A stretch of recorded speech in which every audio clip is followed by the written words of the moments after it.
अस्सलाम वालेकुम वरहमतुल्लाहि वबरकातुहू। अल्लाह सुब्हानहू व तआला जो है वो कुरान में हमसे एक कमिटमेंट करते हैं कि तुम मुझे याद करो तो मैं तुम्हारी दुआओं को कबूल करूँगा। तुम मुझे बताओ तुम्हें क्या चाहिए, मुझे बताओ, अपने हाजात मुझे बताओ ताकि मैं तुम्हारी हाजात जो है वो पूरी कर सकूँ।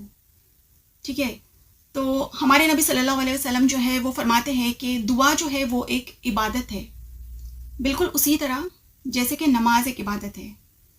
और नमाज में हम ज़्यादातर क्या पढ़ते हैं? दुआएं ही पढ़ते हैं। तो अल्लाह ने हमसे ये वादा किया हुआ है, दुआ का वादा किया हुआ है, और अल्लाह का जो वादा है वो सच्चा वादा है। इन्नल्लाह वादकुम वादल हक।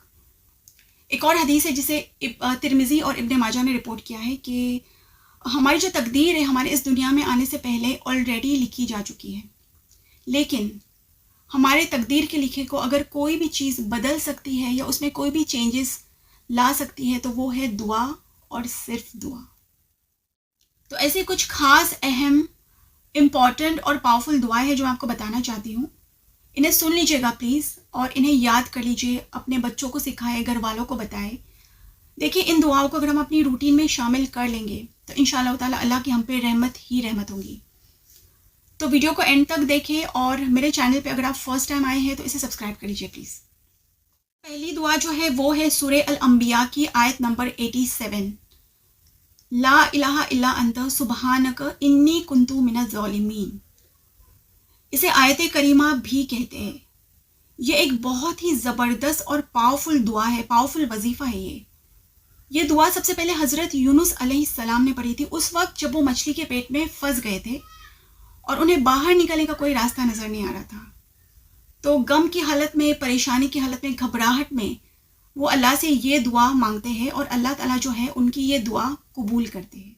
इस दुआ की मैं आपको खासियत बताती हूँ। इस दुआ में दो चीज़ें खास हैं। इसके पहले हिस्से में ला इलाहा इल्ला अंत सुबहानक, इस पहले हिस्से में हम अल्लाह के जो है वो परफेक्शन को कंफर्म करें कि अल्लाह की ज़ात कितनी परफेक्ट है, मुकम्मल है, बेऐब है, ला शरीक है वो। तो इस बात को हम कंफर्म करें। और इस दुआ का जो दूसरा हिस्सा है, इन्नी कुन्तु मिनज़ ज़ालिमीन, इस दूसरे हिस्से में हम अपनी गलतियों को, खामियों को, बुराइयों को भी अफर्म करें कि हम में कितनी सारी खामियां हैं, कितने सारे ऐब हैं, और मुश्किलात और मुसीबतें जो हमारी ज़िंदगी में आती है वो हमारी अपनी गलतियों की वजह से आती है। इस बात को भी हम कंफर्म करें इस दूसरे हिस्से में। तो अगर आप किसी मुश्किल में है, परेशानी में है, तकलीफ़ में है, तो आप इस दुआ को अपने रूटीन में शामिल कर लीजिए। इंशाअल्लाह ताला अल्लाह की तरफ से मदद आएगी और आपका प्रॉब्लम ज़रूर हल होगा, कोई सोल्यूशन ज़रूर निकलेगा उसका। दूसरी दुआ है हस्बुनल्लाहु व निअमल वकील। ये दुआ सूरह अल इमरान की आयत नंबर 173 में है, और ये दुआ सबसे पहले खलीलुल्लाह हज़रत इब्राहीम अलैहिस्सलाम ने पढ़ी थी, उस वक्त जब उन्हें आग में फेंका जाने वाला था। और ये आग जो थी वो नमरूद की लगाई हुई आग थी, और उस वक्त उन हालात में हज़रत इब्राहीम अलैहिस्सलाम अल्लाह से ये दुआ मांगते हैं, और अल्लाह ताला जो है उन्हें आग से बचा लेते हैं, उनकी हिफाजत करते हैं। इस दुआ का मतलब है कि हम अल्लाह पे पूरी तरह से तवक्कल कर रहे हैं और अल्लाह को अपना वकील बना रहे हैं।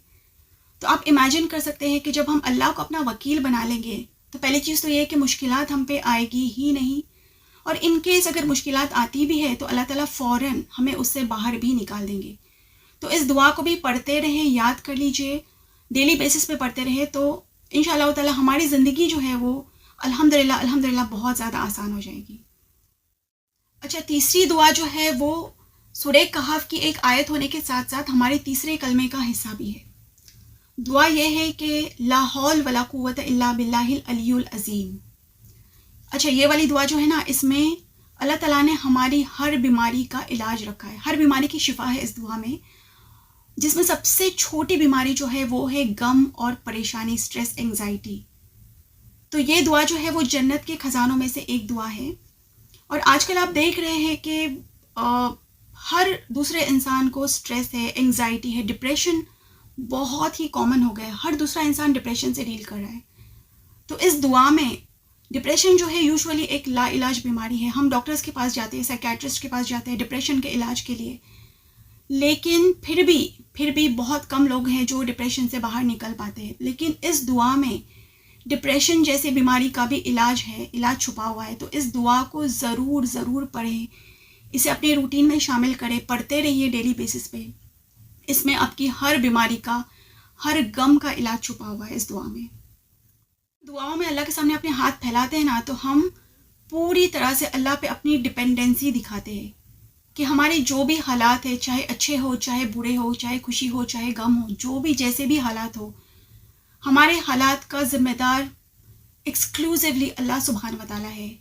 कि आज हमारे हालात जो भी है उसका ज़िम्मेदार कोई और शख्स नहीं है कि इसकी वजह से हमारे साथ ये हुआ या उस इंसान ने कुछ किया तो उसकी वजह से हमारे साथ ये हुआ। नहीं, जो कुछ भी हालात है, जैसे भी हालात है, सिर्फ़ और सिर्फ अल्लाह सुब्हान व तआला की वजह से है। और अल्लाह सुब्हान व तआला की जो कद्र है, उसने जो हमारी कद्र में लिखा हुआ है, उस वजह से हमारे ये हालात है। और कुछ हद तक हमारी अपनी गलतियों की वजह से जो भी मुश्किलात है हमारी ज़िंदगी में, वो हमारी अपनी गलतियों की वजह से है।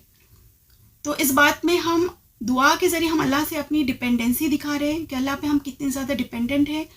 और दुआ एक ज़रिया है अल्लाह ताला को राज़ी करने का, कि जब हम दुआएं मांगते हैं तो अल्लाह ताला हमसे राज़ी हो जाता है, खुश हो जाता है कि मेरा बंदा जो है मुझ पे डिपेंडेंट है, मुझसे कुछ मांग रहा है। और अल्लाह ताला की शान ऐसी है ना कि अल्लाह ताला कभी अपने बंदे को खाली हाथ नहीं लौटाता।